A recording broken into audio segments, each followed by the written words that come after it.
All right, welcome. We're going to chat about first responder couples.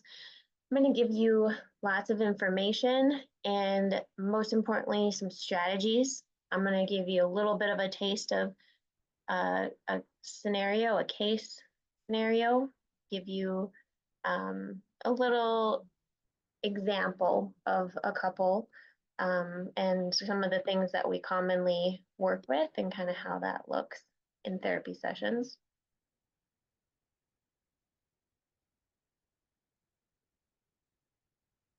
All right, let's get started. So, why this training? It's one of my favorite ones to do because we work with so many couples at our practice, first responder couples, of course. And there is so much that can be gleaned from a presentation like this that otherwise people are getting or aren't getting until they're in couples therapy. They're getting pieces of this as the weeks go on that they're coming to see us, but I'd love for you to all just have it right up front, take from it what helps, and then you can decide if you need to go to couples therapy or you want to get more, you want to look at any of the resources I'm going to leave you with. There'll be lots of options beyond this evening. This is going to be informational, and so I would definitely have a way to take some notes, to write some things down. I'll tell you about that. But I wanted to kind of start with like why this training. So I'm Marie Ridgway. We have a practice where we work with just first responders, law enforcement, fire, EMS, dispatchers, the whole gamut. And we certainly see and assist with the strain that the job of being a first responder can put on a couple. And then in addition, there's just generally the information, the dynamics, and the strategies that are helpful for couples to know. So why does it matter so much, this relationship thing? Well, the longest standing study in history right now is over 80 years long. And it's being done through Harvard, and it's called the Study of Adult Development. And it shows that the greatest predictor of lifelong happiness and longevity is the presence of healthy relationships.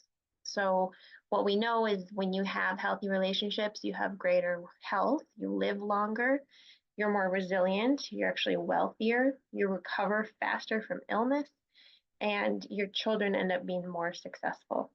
So we certainly see the strongest first responders we work with have a really solid, stable, intimate relationship with their significant other.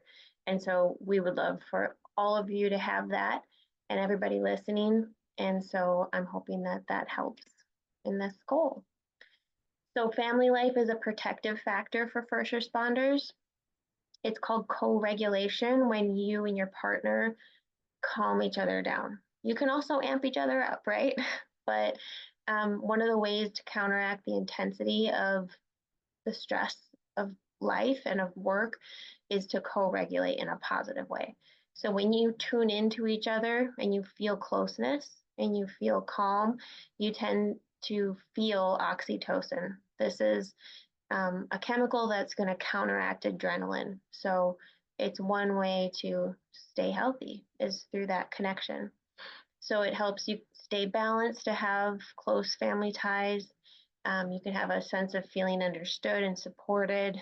And also you can experience normalcy through the eyes of your partner who may not be a first responder, may not necessarily have that firsthand burden of knowing what you do as a first responder. And it can be healthy to see the world that way sometimes instead of just from the lens that you see it through at work. So it can really help you stay balanced. You can also have a shared vision for a future that you're both working towards, and that can give you a sense of purpose and connectedness. So tonight we're going to talk about two kind of main topics. The first one has to do with how your brain works, especially regarding stress and connection, and then how the job affects first responder relationships. And then the bulk of what we're going to do is we're going to talk about the most common relationship dynamics. I'm sure there's going to be many points during this presentation that you'll find yourself relating to the information and thinking, oh, that is definitely something that I tend to do or feel, or maybe I noticed that in my partner. I didn't know why that was. So I hope you have a lot of insights like that throughout this time. And then what are the best strategies? So evidence-based strategies. I really base this training on Dr. John and Julie Gottman's work. They've done over 3 decades of research on couples and done a really nice job telling us what they know about healthy relationships. They call relationships either disasters or masters. And so they tell us who is the masters at relationships and what does that look like. And so I'm going to kind of break down some of those most important pieces of what to do and what to avoid and what to catch yourself if you're accidentally engaging in any of the disaster behaviors, and then, be accountable to that, change some things up if it's not working well. Carry Real is the other one.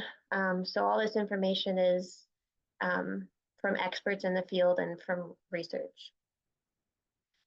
This is my suggested orientation towards this presentation about couples. I would really suggest orienting yourself towards the information first and foremost with the love that you have for your significant other in mind. So I imagine you're here because you love somebody. Hopefully they're sitting next to you. Hopefully you've got some takeout and you're cuddled up and having a cozy evening and you can learn about each other. And then I would also suggest that you be open-minded and curious. So curious about, what is there that I can learn here? Curious about yourself, about your partnership that you're in. And then the third one here is the orientation of intentionally seeking to own your own shit. So we all have our own part in our dynamic within a relationship. It takes two to tango. It's never one-sided.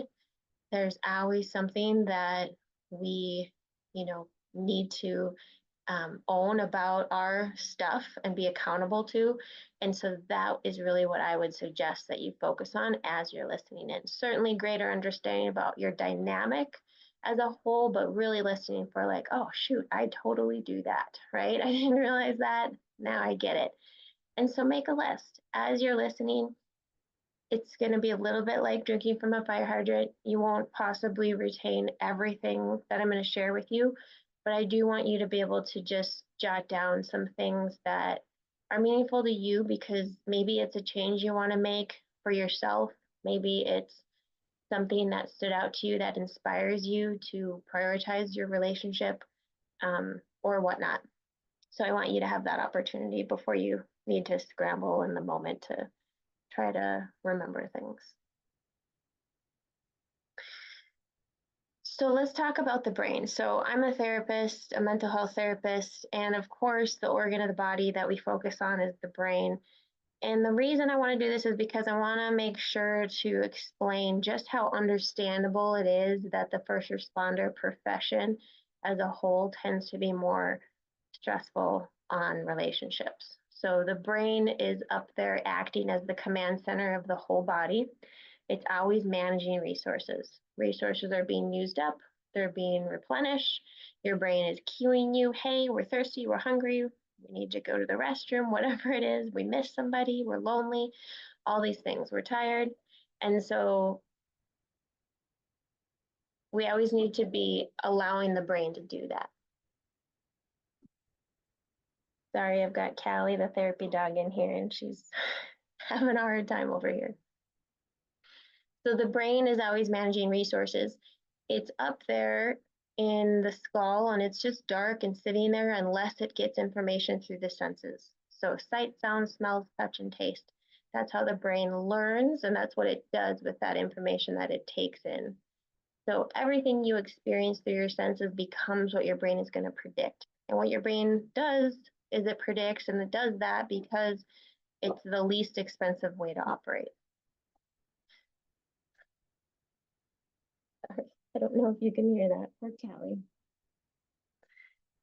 So what you tend to experience is what you're going to predict more of.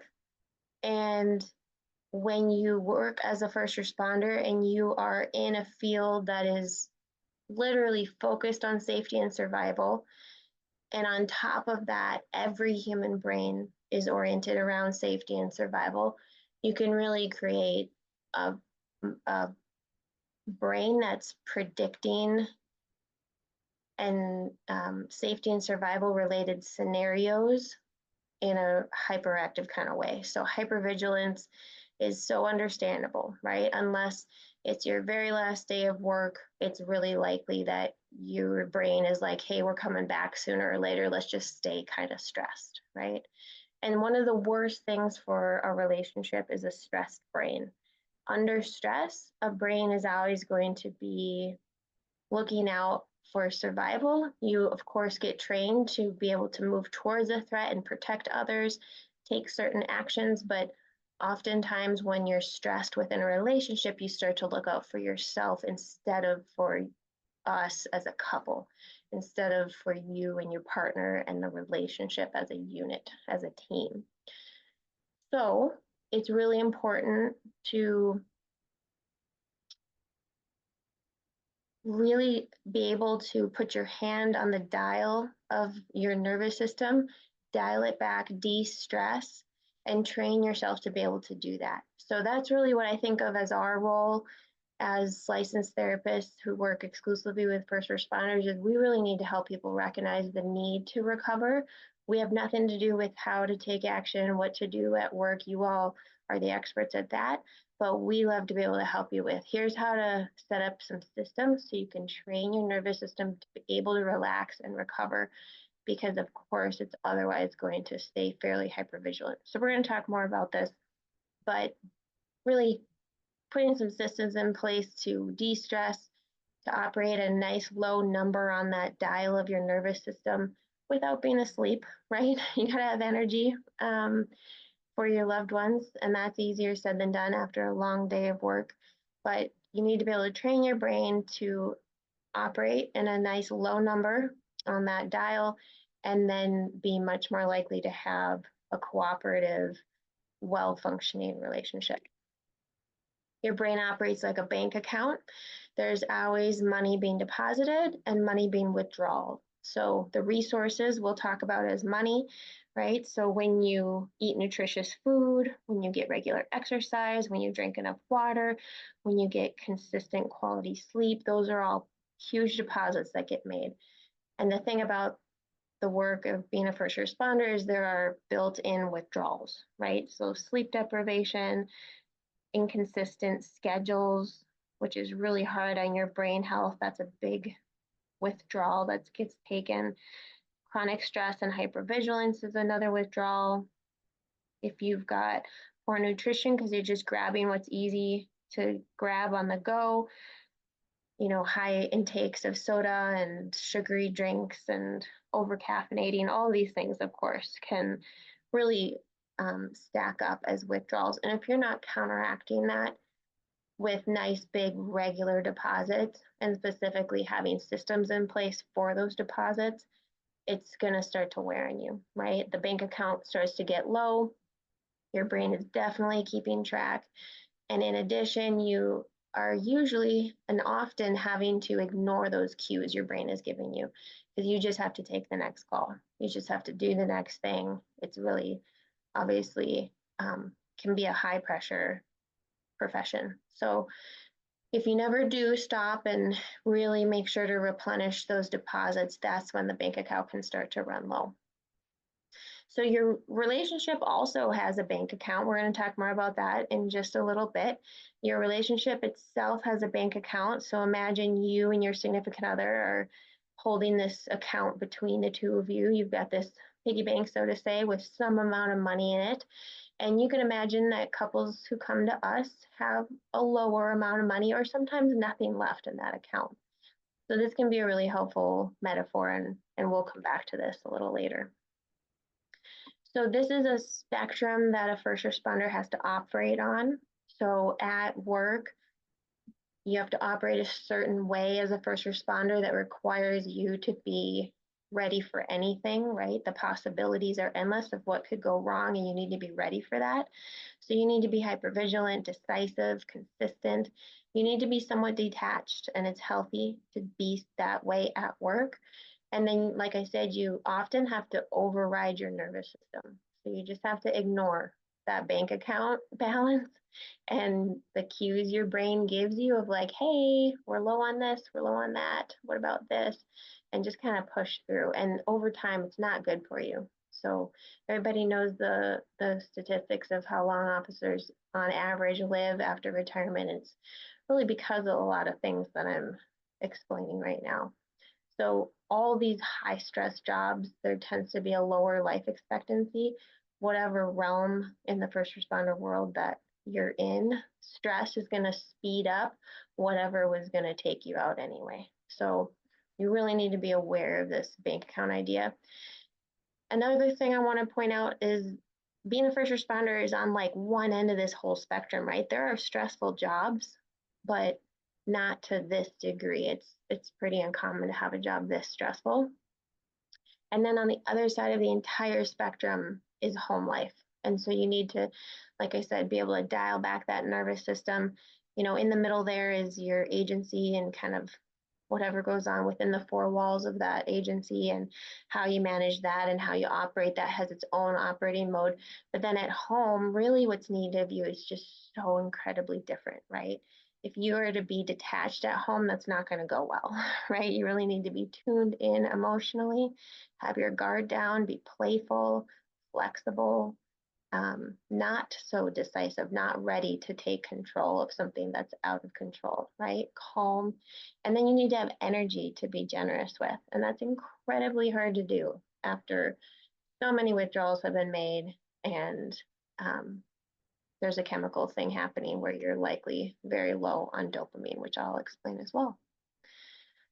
So again, having a way that between work and home, you dial back your nervous system in order to operate in the correct context is really the challenge here. And when it doesn't happen and you're misapplying a work mode to home life, or you're trying to be relaxed, but you're so low on dopamine, you just have nothing left to give. And you end up, needing to fall asleep pretty quick once you've had some dinner or check out, essentially. That can be hard on your family, of course. Kevin Gilmartin talks about, this is his chart, and what he's talking about here, really, he doesn't say it in this chart, but he's talking about dopamine.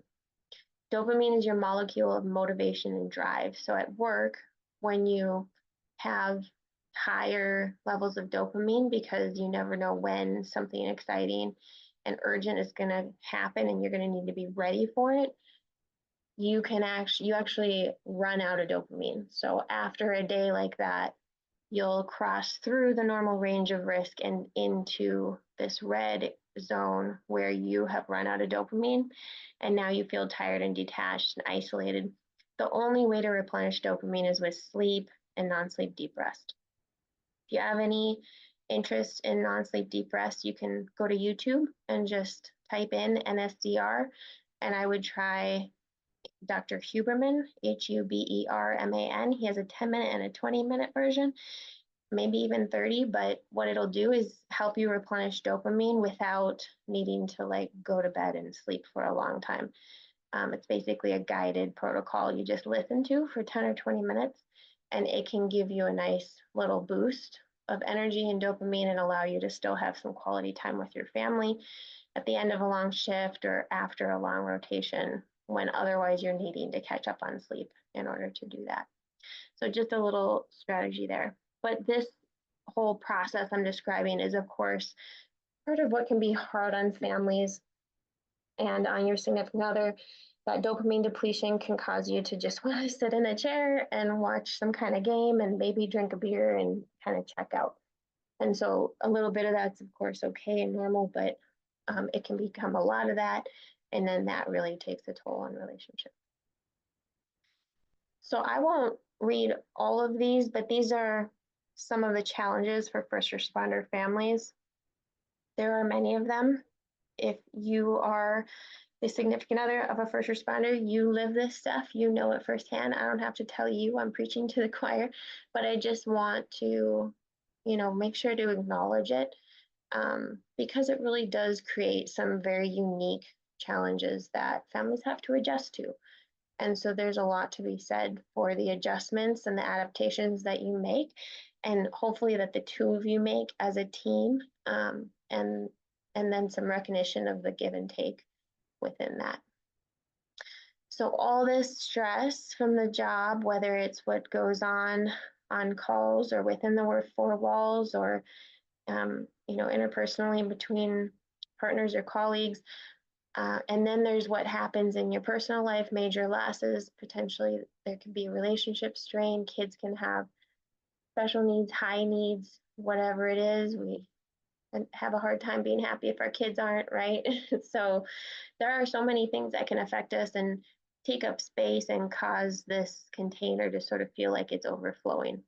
And then it can look a certain way, whatever that looks like for you when it starts to fill up.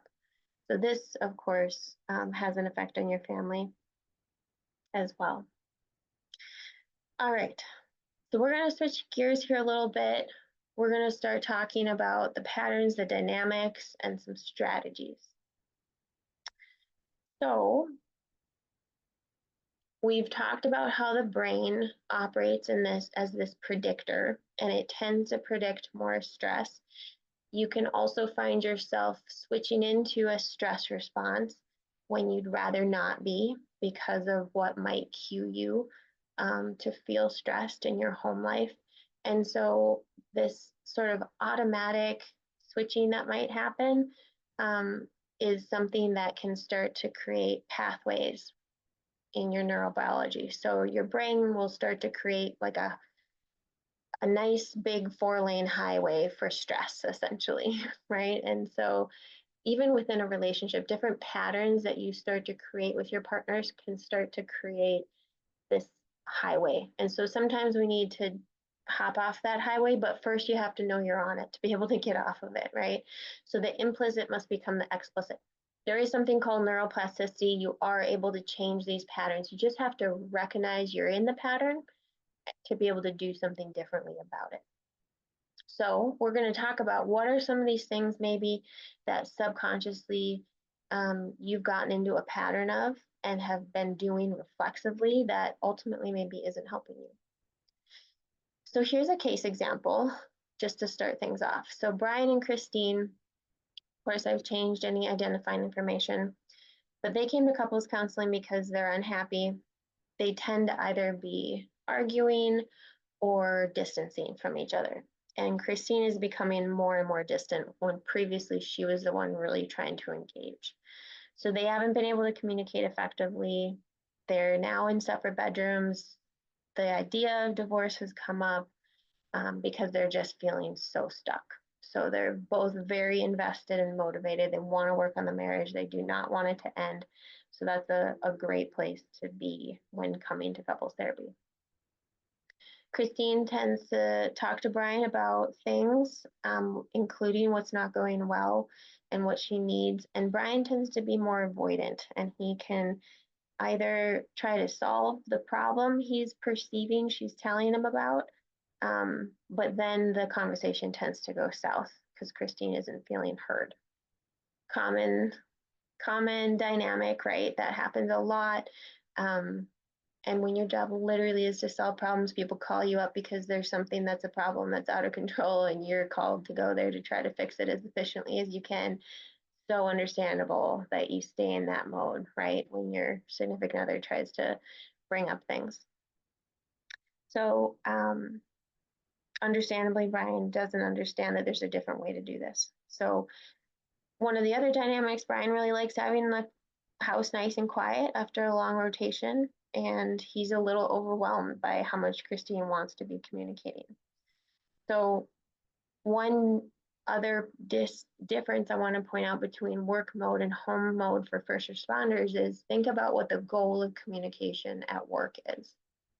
It maybe has to do with safety, survival, any kind of procedures or protocols that are probably there because of safety reasons. And so at home, though, communication, the goal of communication is what? It's not really at all about that. It's really should ultimately be about connectedness. And so that's a big swing to have to switch into within, a 24-hour period. You might leave your workplace and leave work mode and just a few minutes later be home and need to change your entire orientation to this new context. So I'm just saying all of that to explain it's so understandable when this happens. Most recently, their conflict was about tasks around the household. All right, we'll come back to that case example a couple more times and I'll kind of show you their example in relation to what I'm describing to you. So I want to talk about this difference between individualistic and us. So our culture overall tends to be pretty individualistic, right? We really appreciate and admire independence, and first responder cultures themselves can be very individualistic. You better be able to handle something really stressful and critical on your own until you've got backup, right? Until your partners can get to you to assist. And so in the context of a relationship though, marriages, relationships are not individualistic ventures. They really require the two of you to be a team. And so this is another way that shift needs to happen, that orientation needs to happen to the correct context when you get home. And potentially both of you, if you work outside the home and you go to work and have a certain orientation, it may be both of you that really need to switch into this particular orientation of us when you approach things. So I had a client today point out, someone said to him, well, you need to make this decision today. And his first thought was, well, no, I can't. I have to talk to my wife. And I thought, perfect. That is really an us orientation. He's approaching the things that are big and small like a team. Our stress response system is always going to put us into fight, flight, or freeze. And so this is a part of our brain that gets engaged when we're under stress. And when it does get engaged for whatever reason, you are no longer able to prioritize us. You're now going to be protecting yourself and potentially abandoning your good intentions. So you can imagine when you find yourself in communication with your significant other and it becomes stressful, you've likely now switched into fight, flight, or freeze, and it's very possible you're going to hurt your relationship. So this stress response system really gets in the way of where you'd like to be. Ultimately, from a couples therapist point of view, what you want to have is lots of emotional connectedness. Healthy, long-lasting relationships have high amounts of emotional connectedness and trust, right? And so a stress response is really going to get in the way of that because you're going to start seeing your partner as an adversary, not as a team member. So what can be done about that? There has to be a pause between whatever you're feeling and whatever you decide to do. And the longer that pause can be so that it gives you time to really make a wise decision about what to do, the better. So for example, in a more extreme case, I was talking with a client earlier this week and we talked about medication because for him, he would like there to be a larger pause between what he feels and then what he does about how he feels. And in this case, one of the tools that he's interested in using is medication to kind of increase that pause. So how early can you recognize that you're having a stress response? What kind of communication and conflict style was modeled to you from your primary caregivers as a child? That's important to know about yourself, and I'll explain a little more about why. And then generally thinking about this idea of relational mindfulness. So can you create an awareness of yourself in relationship?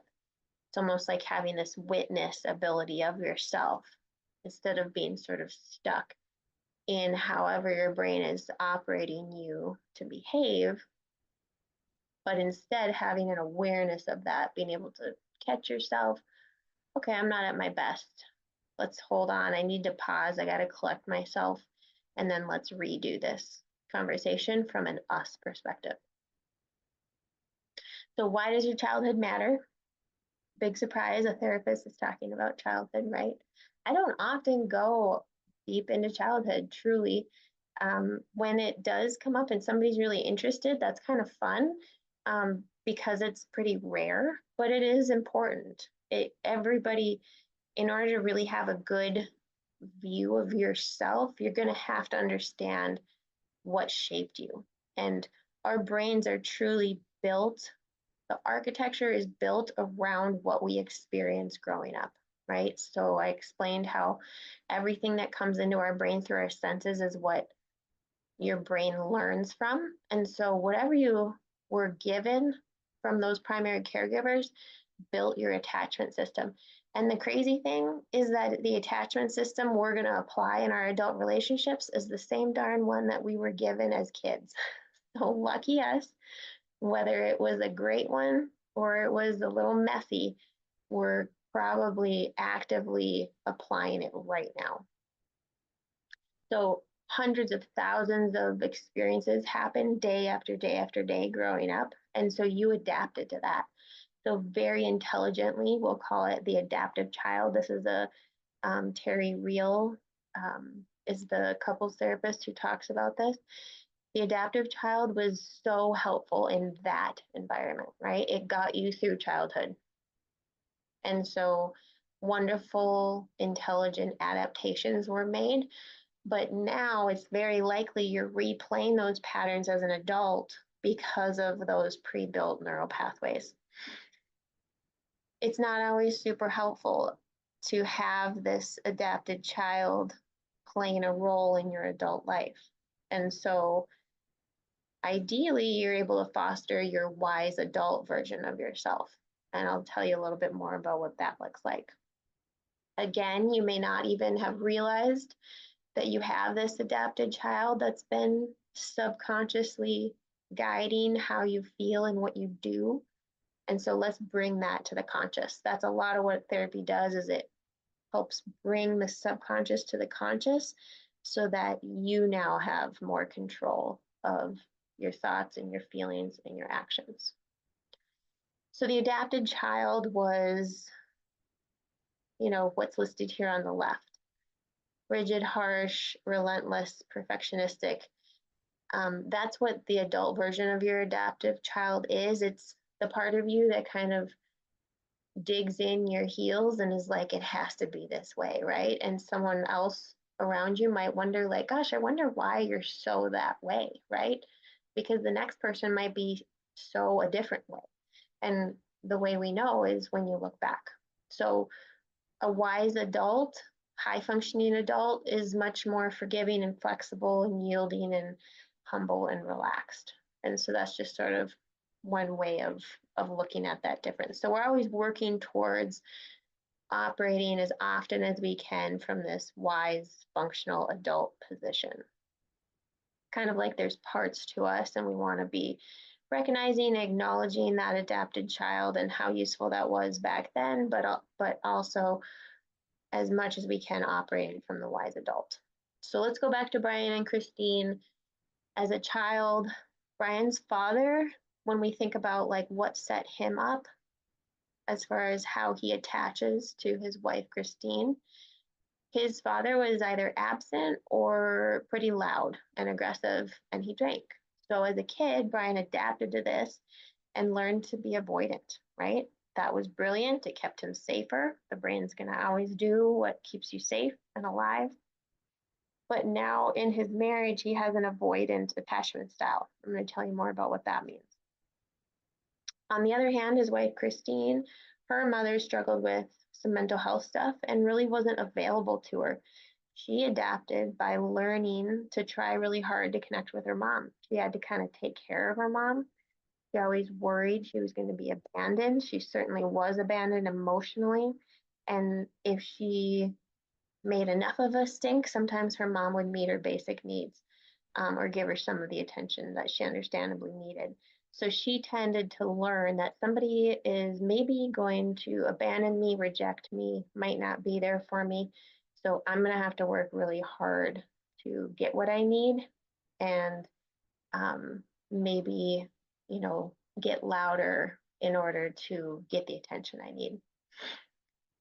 So in their marriage, the way that looks is Brian can feel overwhelmed by Christine's neediness, so to say, and Christine can then feel even more anxious and alone when Brian distances himself because he's overwhelmed. So if this is their dynamic, who is right? Of course, that's a trick question. It's just the dynamic, actually, that they need to work to unwind, right? They need to recognize that these are their adopted children operating, and it doesn't have to be a pattern that they're stuck in. There is a different way of doing it. So the exciting thing for us couples therapists is when somebody comes in because things are not going well, it's usually a wonderful point in time where the discomfort that they're in allows for a lot of pretty quick change to happen. And that's the beauty of neuroplasticity, is when something isn't working anymore and it's uncomfortable enough, you can be very motivated to allow for something new to start to happen and some new patterns to be built. So a lot of times that's what we end up seeing in couples therapy. And it's, of course, inspiring and exciting to see because we really want you all to have such high quality lives, all around, outside of work and in. These are some signs of an ailing relationship. So just note for yourself if you are partaking in any of these. The first one here is scorekeeping. If you kind of have a little scorecard in your mind and you're thinking, well, there's another one for him or her, right? And here's another point for me. You're no longer on the same team if you're doing that. If communication is escalating into conflict and then either it's fireworks in a negative way or it's stonewalling and too much silence, of course, that's a sign as well. And you might be, in a few slides, you're able to recognize your part in whatever that dynamic looks like. If you have sort of disconnected emotionally, that's of course another one. Negative sentiment override is when someone else would see what your partner says as maybe neutral or positive, but you sort of have a negative filter and you hear whatever they say or do through that negative filter, and it now feels negative to you. That happens after quite a bit of struggle and strain in a relationship. You can end up having that happen. And then failure of one partner or both to accept influence from the other. So within conversations, there really needs to be an ability for each of you to say to yourself, you know what, there is a piece of that I need to be accountable to, or they are right about this piece, or something like that, right? There has to be a kernel of truth in what they're saying, and you're curious and interested and you care and you're looking for that. And so if none of that's happening, you can kind of be stuck in what we call gridlock. On the other hand, a well-functioning relationship, ideally you have matched conflict styles. So the two of you are pretty balanced and like, this is how we get through conflict. We can tell there's something tense. Maybe we don't pounce on it right away, but we give each other a little room, check in about when we're both feeling at our best to address this. Like, I'm talking ideal, perfect world, right? Whatever it looks like, you kind of match up, right? It isn't that one of you needs to address it immediately and the other never wants to address it. That's when it starts to really cause friction. When you're able to have dialogue around perpetual issues, the vast majority of conflict is actually unresolvable in a marriage or in a long-term relationship. So when you can find humor about whatever these unresolvable things are, you can always be actively coping with them and accepting of your partner and the way they are, right? That's going to be a sign of a really high functioning relationship. Just kind of yielding to like, yep, I get it. There's give and take here. I'm also a pain in the ass. I understand that my person has these things about them, and I appreciate the reciprocity there. Preemptive repair, so this is how soon can you recognize something maybe could become a conflict and helping it not get negative in the first place. And then the last one I'll mention is matches in meta emotion. So do you both care or think positively or negatively about feelings? So feelings about your feelings is what meta emotions are. So you can have a feeling, I feel A, B, and C, and then you can also have a feeling about your feelings, right? You might feel shame for feeling A, B, and C, or you might feel dismissive about feelings. And so as long as the two of you match up, that usually works pretty well. But if one of you is highly attuned to feelings and the other doesn't care at all about them, that's where you're going to see a fair amount of discord. All right, let's talk about attachment styles. It's going to be important for you to know your attachment style. There's a book called Attached, The New Science of Adult Attachment and How It Can Help You Find and Keep Love. And I recommend this to quite a few people when we're working on relationship stuff. But first, I will describe to you anxious attachment. So this is when you love to be really close to your partner and you have great capacity for intimacy.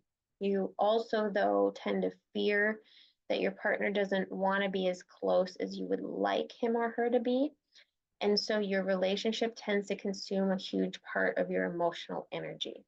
So you might be very sensitive to small fluctuations in your partner's moods and actions, and you might take their behaviors too personally. So you can tend to experience a lot of negative emotions and get easily upset. And then you may act out and say things or be harsher than you would like and maybe later regret that. So if you're coupled up with somebody pretty secure, you can become less anxious over time and yourself become more secure. There are many secure traits within the anxious type, more so than the avoidant type. But interestingly, often somebody who has an anxious type will couple up with somebody who's more avoidant. So I'll explain to you what secure is though. So secure is when you're warm and loving in a relationship. It kind of comes naturally to you. You like intimacy. You're not too worried about the relationship. You can take things in stride when stuff comes up. You don't get too upset and you can communicate pretty well. You don't get too stressed out. You can share your feelings and your successes and your problems with your significant other, and you're able to be there for him or her as well emotionally. So that's a secure person. That's of course what we're all aiming for that, right?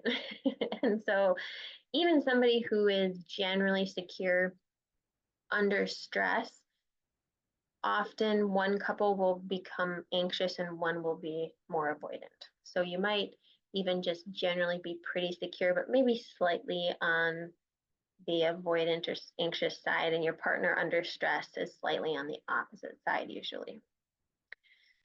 If you're avoidant, you are more likely to want to maintain your identity or your independence and your self-sufficiency. So you're going to prioritize your autonomy over your intimate relationship. So it can almost feel like a threat to you if your partner is wanting too much closeness, and you can tend to try to keep them at an arm's length. So you don't spend a ton of time thinking about your relationship. And you're not super worried about being rejected. You're more worried about sort of feeling like you're being controlled or your partner's kind of crossing into your territory. So interestingly, two avoidant people don't tend to couple up. They would annoy each other. Two avoidant people don't couple up because they would avoid each other. So anxious people tend to couple up with avoidant people. And secure, of course, can couple up with both if they're secure enough to manage it. Those either side that you may land on can start to resolve from being with somebody secure or from working on your attachment style. So if you want to know more about that and where you fall and where your partner falls and what you can do about it, there's the further reading option there. There also tends to be some communication tendencies within both the anxious and the avoidant. Um, Attachment types. I wanted to make sure to mention that. There is an attachment type that is both anxious and avoidant. So that is possible too, where you're highly anxious and highly avoidant. But generally it's the three: secure, anxious, and avoidant.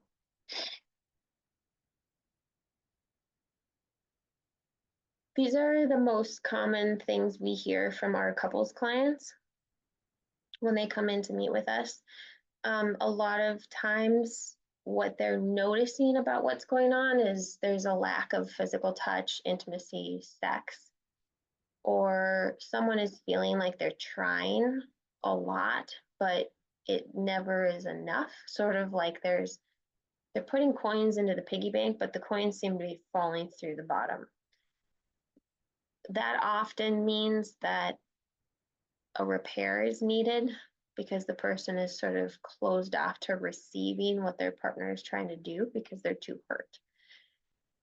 The other piece is sometimes somebody feels like they are left doing everything around the household and with the kids, and they sort of feel like a single parent. They sort of feel alone in their marriage because they aren't operating as a team, as like an us unit.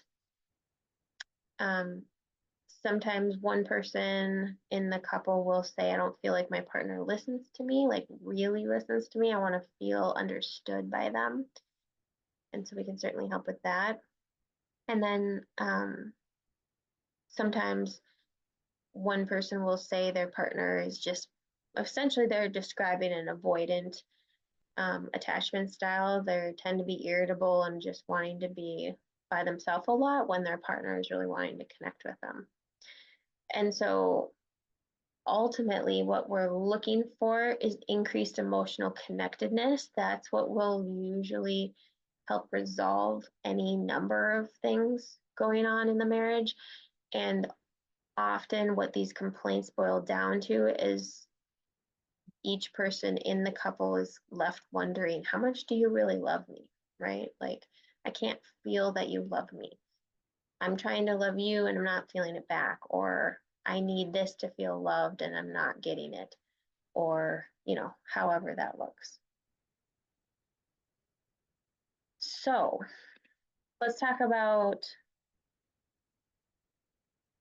the emotional bank account between you for yourself. You each have one for your own nervous system and brain, and then you have one between the two of you. So between the two of you, you can, of course, team up to make sure you're making these healthy deposits for your individual bank accounts and approach that in a team effort type approach where it ends up being something you work on together, right? So maybe you're meal prepping healthy meals every Sunday, so you're all set to go for the week and you're checking off that resilience factor. Maybe you're getting to the gym a couple of times a week together, inspiring each other that way. You're setting an alarm to remember your nighttime routine, working together to get the house set up for going to bed and prioritizing sleep, right? There's, watching out for each other. Are you getting away with your friends? Do you have at least quarterly, if not monthly, a date night? I realize kids, especially young kids, can make it hard to have that be realistic, but you really have to be doing those kind of things to be attending to the maintenance of a relationship. Who told us it was going to be so much work, right? So think of that emotional bank account of your relationship, and the formula is you need to have 5 times more positive interactions than negative ones. And that's how you know that you've got a healthy bank account. I would also say within those 5 positive interactions, let's really dial into what those look like. What are the biggest ones and what matters the most? So I'm going to share with you some of what research tells us some of what the biggest withdrawals are that you want to stop making if you're making them. And then also a way to find out from your partner, what are their specific largest deposits? Because why put in a penny if you could put in a $100 bill? So I'll explain that too. I won't go through all of this. This would be like an 8-hour class. Nobody wants that. So let's just look at a couple of these deposits. So this is in regards to a relationship. So for you to, we've talked about some of these and we're going to talk a little more about a few of these, but for you to have a good friendship and good intimacy is really going to be helpful. Healthy relationships have a nice, frequent enough and a frequency that is generally agreed upon where there's enough overlap to it for sex. So if you aren't having any or enough, it's certainly a sign that something is missing, certainly. And so sometimes that's really a deposit that needs to be made for a really healthy relationship. We're going to talk about repairs. I'm going to talk about ways to provide repairs for your partner, your significant other, and how to really make a super solid apology. Because ideally, we apologize often and easily in our relationships, right? You're going to have the best relationships if you do that. And remember, everything we're talking about, if you have kids, they are watching, right? The walls have ears in your homes. And so they themselves are learning their own strategies and how to love themselves and their future partners, and you're teaching them within whatever's happening in your relationship. So just another kind of layer of inspiration there. All right, so I want to mention bids because these are such a great way to put regular deposits in that piggy bank. So this is another dynamic that couples have that Dr. Gottman realized from his research. A bid is when your partner is reaching out to you in some form and trying to get your attention, essentially. So you want to notice bids and try to notice about 80% of them. So that's difficult to do. It's often missed, but you're going to be making solid deposits if you can notice 80%. So let's talk a little bit more about bids. So these are opportunities to connect. It's one of the most important aspects of your relationship. And what it is when your partner is asking for you to show interest in something about them, right? Like, I want you to be affectionate with me, or let's learn something new together. Let's have a new experience we've never had. Let's work on this project together. I want you to just listen to what I'm saying and help me feel understood. I want you to laugh when I make a joke, right? I feel stressed. I want you to help calm me down. All of those would be bids. And so you really want to be responsive to those. Of course, with your kids as well, you don't want to be ignoring their bids, but we're talking about your significant other today, so I'll stay on topic there. Anyhow, these are some of the bids that you need to watch for. What you want to make sure you don't do is interrupt the bid, disregard it, or just miss it because you're preoccupied on your phone, on an electronic, whatever it is, right? It's really a withdrawal when you miss a bid. So not only are you missing the deposit of the bid, but you're making a withdrawal when you miss it. So when you turn toward your partner's bid, for instance, you're walking down the street and you're like, oh, look at that Corvette. That's the one my uncle had. I got to drive it. I loved it, right? And your significant other either is like, oh, that's awesome. Was it that color too? Is that the same year, right? Like if they engage with you about it and show interest, you've now just made a nice big deposit, right? On the other hand, if they were to just sort of continue looking at their phone and say, huh, okay, or oh God, you're not gonna want to go look at that, are you? Right? Some negative thing, you're gonna feel like shit about it. So that's really going to be a withdrawal, whether you're just dismissing it or you're missing it. So you really want to communicate through your response to these bids that I hear you, I'm interested in you, I want to be with you, right? I accept you, all these positive things. Switching gears, I want to talk about the four horsemen. So Dr. Gottman, like I said, he did over 30 years of research and he was able to predict divorce after listening to a couple argue just for 3 minutes. And he could predict divorce with over 96% accuracy. And what he did was he listened for the use of the four horsemen in tense conversations. So if you're taking notes, this is an important part.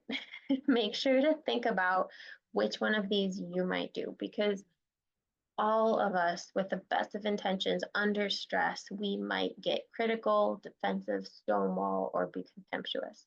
The worst of the four is contempt.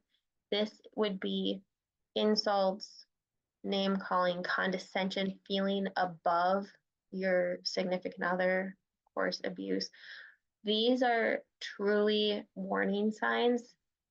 And if they're present for either one of you, it's definitely a good time to get in and do couples therapy because you want to put an end to contempt and start to heal and repair and create some healthier patterns between the two of you. So for criticism, this is when one or both are verbally attacking the other, their personality, their character. Often the words always and never are included, right? So if I were to say the poor therapy dog Callie over here, Callie, you never greet me when I come back from down the hall. She just got up and she's coming over to me. What a good girl. Because that's actually not true. She's wonderful. But if I were to make this generalization about, this critical generalization that just kind of stinks, that's criticism, right? That's different than a complaint. A complaint could be, Callie, I was calling you and you didn't come over to me, right? And that's different. I'm not overgeneralizing and I'm not criticizing. I'm just kind of complaining. An even better way to do that would be to say, I feel sad when I need you and you're not responding to me, right? That is the easiest way to give her, not that she can say anything, but through her behavior, she comes right over and she's like, Mom, I love you, right? And so the antidote to criticism is to use a gentle startup, to use I statements, to say, I feel X, Y, and Z. It's so much softer. It's so much easier for your partner to accept than if you're going to point the finger by using the word you. You, X, Y, Z. You never, you always, you can't possibly understand, or you don't care, or all these accusations, right? So try to stay far away from that. The antidote to contempt is expressing appreciation. So this would be making sure on a daily basis to be grateful and to express gratitude for your partner. We tend to just take for granted all the things that you do for each other every day. And so start being grateful for all that stuff. The antidote to defensiveness. So defensiveness is perceiving yourself as a victim because you're perceiving an attack and then trying to reverse the blame. So if you can be accountable to even a kernel of truth in what your significant other is saying, that's going to be really helpful. So if your significant other says, I feel really sad when you don't come over to me when I've just gotten home and my hands are full and I stopped at the store and I need a hug, right? Instead of being like, well, you X, Y, and Z, right? Or turning it around on them, or something other than just being able to say, you know what, it's true, I didn't. I totally should have put down, the electronic or whatever I was doing and come over to you. It matters to me that you feel how happy I am that you got home, something like that. So just be accountable to even a kernel of what your significant other is saying, and it's really going to help the conversation go positively instead of turning everybody into fight, flight, freeze mode. Stonewalling, this is withdrawing to avoid conflict and convey disapproval. And so the healthy version is saying, hey, I'm not at my best. I'm way too stressed to be handling this well. I need to go calm myself down. And then can we have a redo in 20 minutes or 2 hours or some specific amount of time?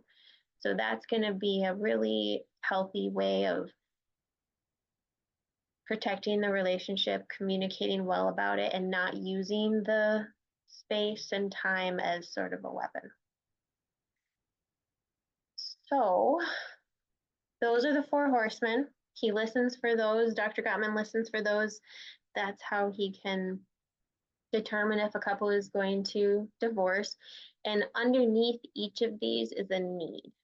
So somebody who tends to be critical likely has a need that they just aren't expressing in a healthy way, right? So if you're able to just ask for what you need, that's a very grown-up, wise adult type behavior. And so doing more of that is helpful, and listening for it from your partner and welcoming it, right? You want to be somebody that someone else would want to be married to. And so one of the ways of doing that is being a welcoming place for your partner to share their needs with you and then have you respond. All right, changing gears. Once again, I'm keeping you on your toes here if you're all awake. Um, there's an online quiz, fivelovelanguages.com, and this is a place where you can go figure out what you and your partner's biggest deposits are. So generally, the way you like to be loved will boil down to one of these 5 things. And within that, you could even define further what exactly that means for you. I love when you, X, Y, and Z, fill in the blank.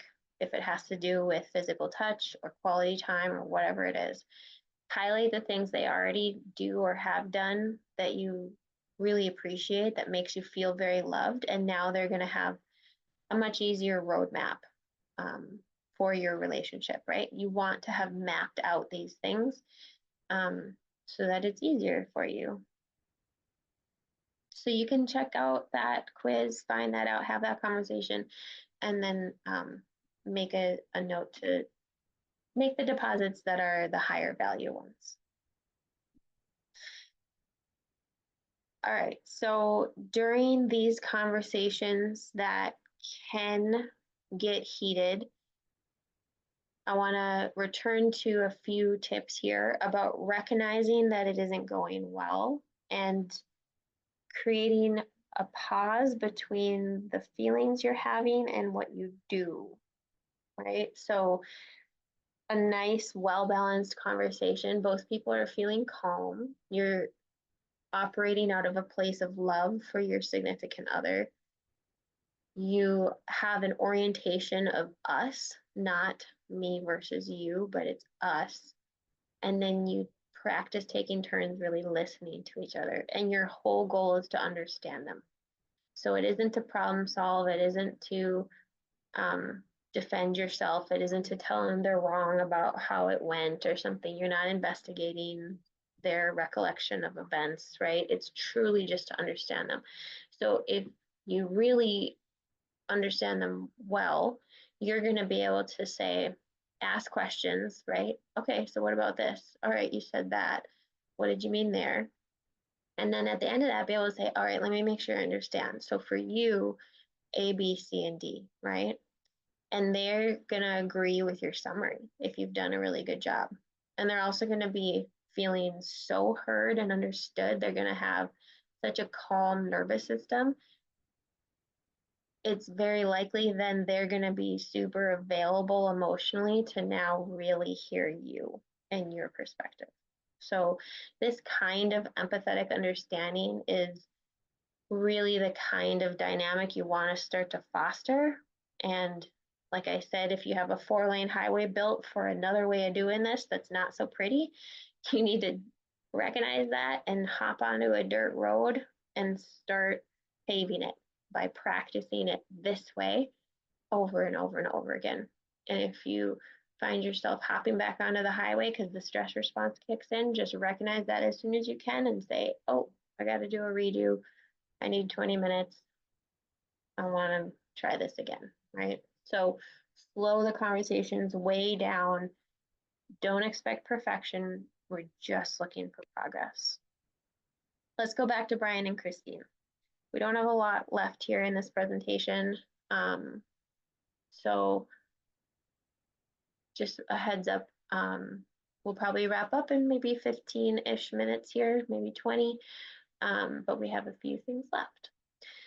So Brian and Christine, remember, Christine is more anxious, Brian is more avoidant, and you can think of it as when they came in, it's sort of like they were having two different conversations.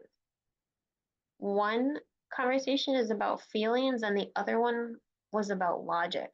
And so they were never getting anywhere because they weren't even having the same conversation. What? So one, Christine was giving feedback in order to try to have their relationship be better.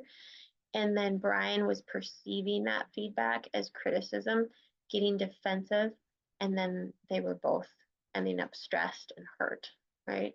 So through the course of our work, Brian started to learn how to engage Christine in conversation about her day that didn't involve problem solving and just allowed her to talk, and he would ask follow-up questions, and just this like natural, curious, interested approach he would take, which just soothed her. And it's kind of a stress reducing conversation. And she would do that for him. And they determined, like, I'd love to hear the funny stories from your day. I get it. You don't want to share the stressful, crappy stuff that you don't want to relive, but how about you just tell me the funny or weird thing that happened in your workday? And so they really came to an agreement about just that daily conversation stuff. And then Christine started to learn how to present her needs as I statements instead of criticism. So somebody who's on the anxious side of that spectrum tends to be more critical, and somebody on the avoidance side tends to be more defensive and potentially stonewalling. So Christine really had to calm the way she presented things so she doesn't overwhelm Brian. Brian really had to learn to stay engaged and manage his anxiety about these conversations so that he wouldn't try to avoid them. So this idea of the piggy bank and making deposits and using gratitude daily helped as well. And then because there were repairs that need to be made, you really need to seal up the bottom of that piggy bank, right? So the coins don't just fall out as soon as you drop them in. And so we did some larger repairs together, and then they started practicing their own repairs between sessions. As a couple starts to be able to do some of this stuff on their own outside of sessions, it can be really helpful to have a once a week conversation where every Sunday or whatever it is, you choose what day of the week, but once a week, you're just checking in, like, how do we do this week? Well, I just loved how much you noticed, what I did cleaning up the garage. I loved that you were really paying attention to me when I was trying to give you bids and different things I wanted you to be interested in with me. Like, that was so meaningful. And here's a little something I think we could talk through to problem solve. And then what do we have coming up next week? And that can be hopefully like a 20-minute conversation. And that's a way to stay ahead of things that otherwise just get shelved because nobody wants to start a fight. So let's just never talk about the elephant in the room, right? What happens when you do that is you end up talking about the elephant in the room in my office. So I really want you to have the tools to do that on your own in bite-sized pieces. These are some ideas from Gottman about how to switch the track during a conversation if it's becoming stressful, if that fight, flight, freeze response is kicking in. These are some helpful things to say. And so recognizing like, oh, that's my old pattern. That's not my wise adult self. I messed up. Can we take a break? I'm not at my best, right? Apologizing easily and freely, that's important as well. And remember, when you attend to your partner fully, they should really be freed up to attend to you in response. So let's talk about repairs. This is one of the last main topics here we're going to cover. I want you to know kind of this 3 steps of a solid apology. So you wanna, it's possible that both of you in some cases need an apology, or sometimes it's just one. It's a little easier when it's just one of you because it's obvious who's making the apology and who's accepting it. But when both of you are hurt, you have to figure out who is less hurt, and that's who should go first. So if you try to have one person apologize first and they just can't, it's probably because they're more hurt and they need you to attend to them before they even can attend to you. So the 3 steps of a really good apology is to acknowledge that what you did hurt them and that you understand why. The second part is to say, I'm sorry. I'm so sorry that I hurt you. I can see how that was hurtful. I understand how this played out. And then here's what I'm going to do differently to be sure that this doesn't happen again, right? Because you don't want to say you're sorry and then do the same thing and have it then make your apology meaningless because it just keeps happening over and over. So coming together as a team, again, as an us, how are we going to address this is a really good thing.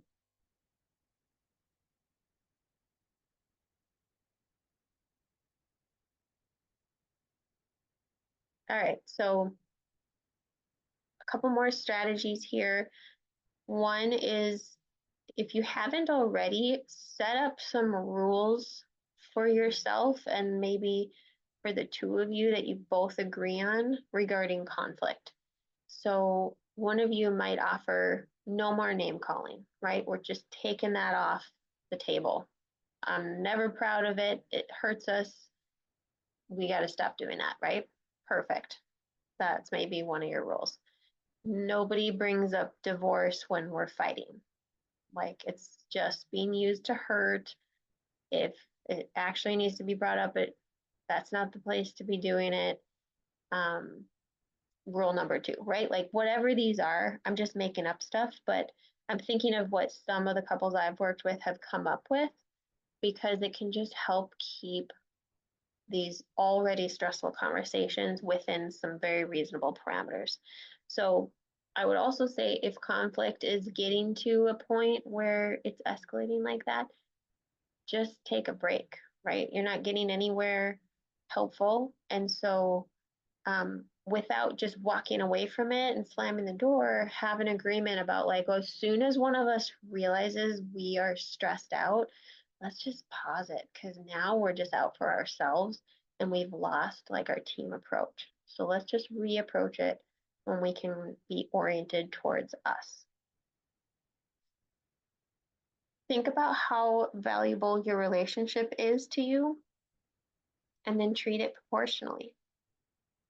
If you came home one day and your house was empty and your family had moved out, and I'm being dramatic here, but like all that was left was a pile of your stuff somewhere, would you be devastated? Probably, right? So, like, really think about if you're taking it for granted that they're just there doing their thing, right? Holding up their end of the deal, whether they're doing a great job or not, doesn't matter. Do you want to keep them around? And then treat it as if you do. And if you don't, that's something to figure out, but you're probably not here if you don't. So people stay where they feel valued, right? And we all would love to have a work environment where you feel valued. You're not just a cog in a wheel, right? And so make sure to treat your significant other as if they are as valuable as they truly are to you. That can mean a longer hug and kiss every morning. It can mean sweeter communications, softer messages, right? There's so many ways you can just really show how valuable they are to you. What about sex? So couples who are strained are often not having sex as often as one or both would like. And so I want to point you to a resource. Esther Perel she has a TED Talk. She has a couple different TED Talks. You can also search her on YouTube. She's done podcasts, but she talks a lot about desire and a lot about the research on why does good sex often fade, even if generally your relationship is good. It's funny that sex leads to kids, but then kids are like the least sexy things ever, right? And then they make it impossible to have sex. So it's kind of ironic, right? You need security, but you may also crave adventure.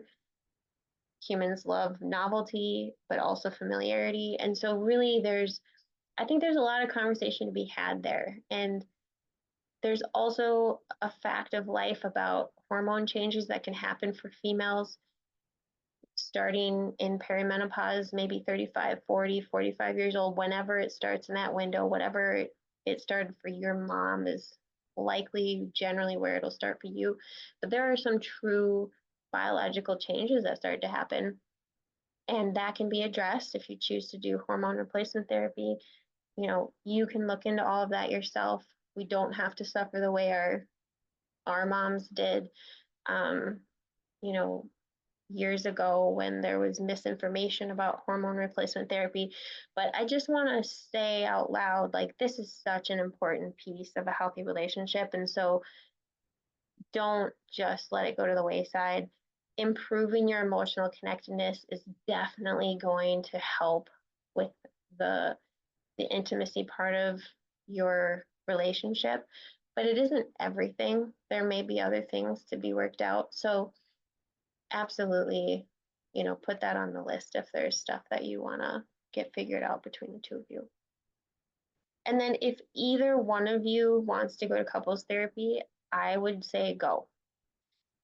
And I only say it that way because I've had enough people come to me saying they lost their marriage and they wish that when their significant other had asked to go to therapy that they would have just done it. They're like, I was just being dismissive. I had stigma about it. I just didn't think it could ever help. And in hindsight, why didn't I just do that?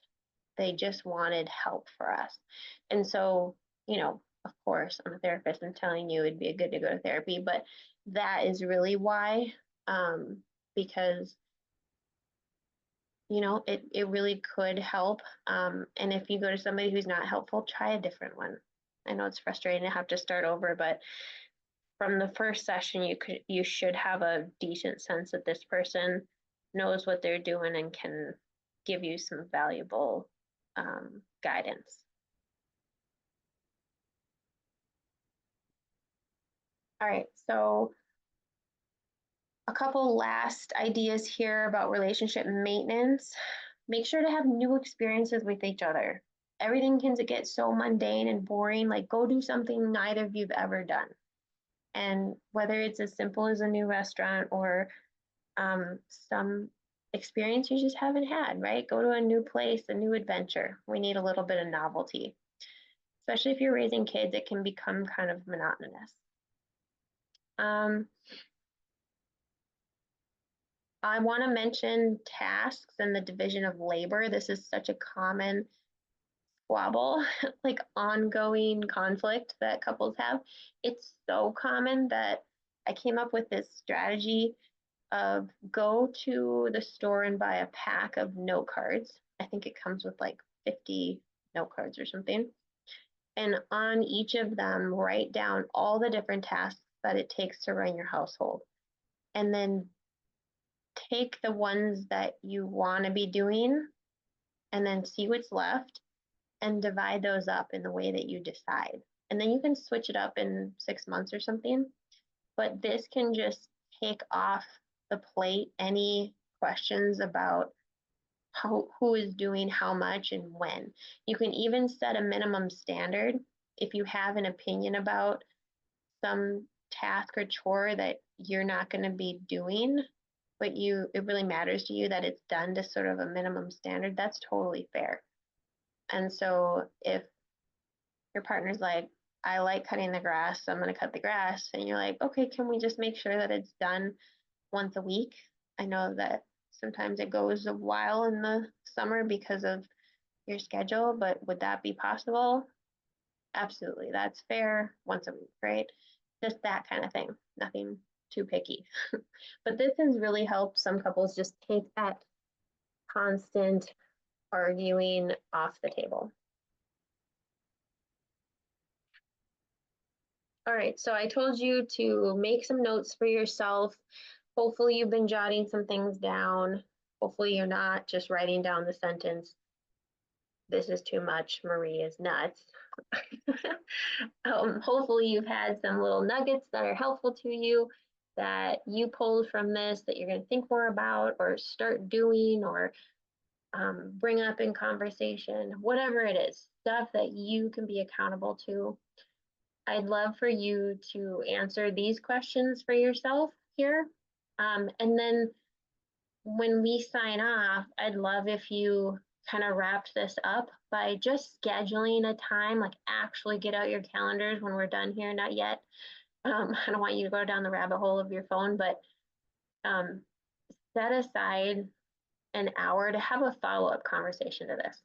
I don't want this to just be something that you do and then you forget about it. I really want you to put some thought into that follow-up conversation and have it be like a, hey, here's just a couple things I want to offer that I am accountable to that I'm going to do differently. And if your partner has those things to share too, you've just made progress, right?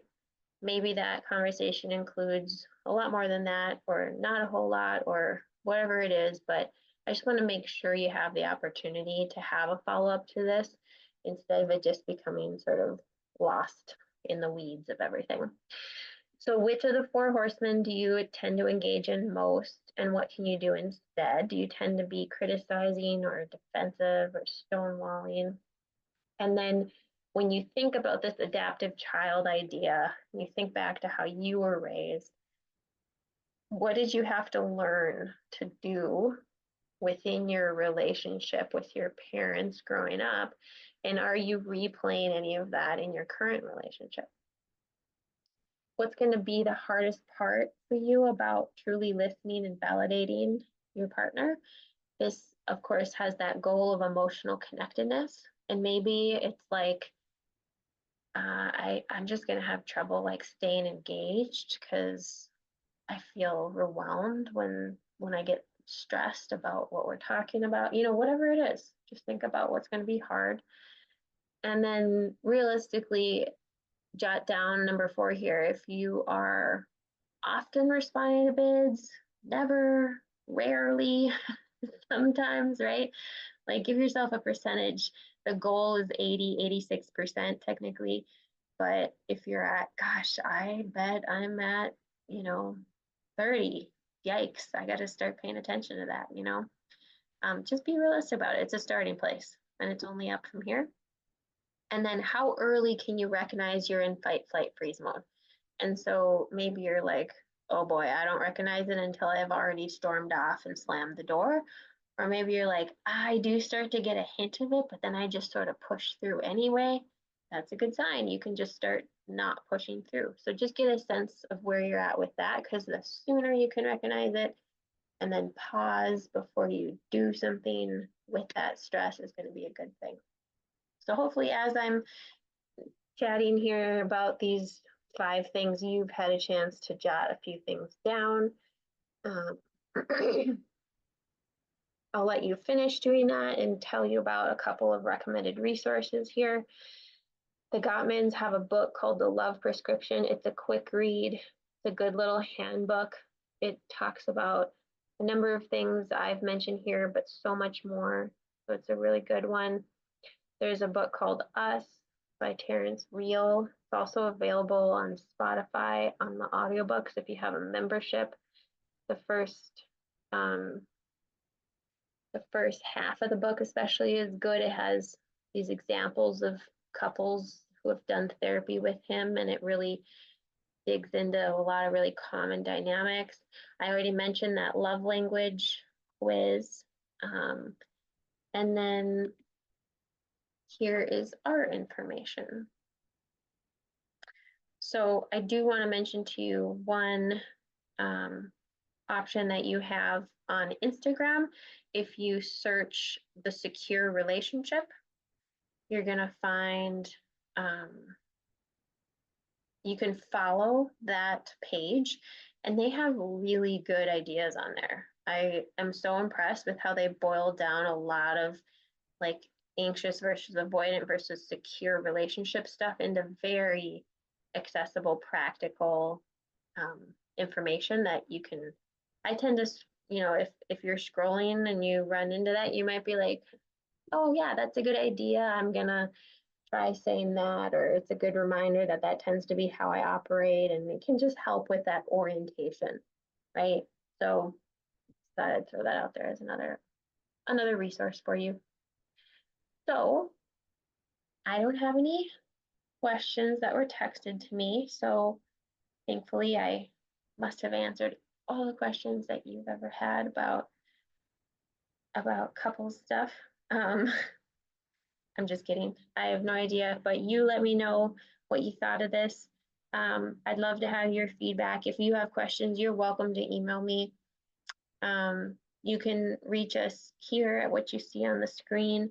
I so appreciate your time. I nerd out on all this stuff, and so I love that all of you signed up and took the time and attended, and it really shows that you care about you and your significant other, and you're wanting to have a really solid relationship. So that makes you healthier and happier and makes you live longer and so many good things. So thank you so much for your interest in this stuff. And reach out if you need anything. We are here for you. So please take care and have a wonderful evening.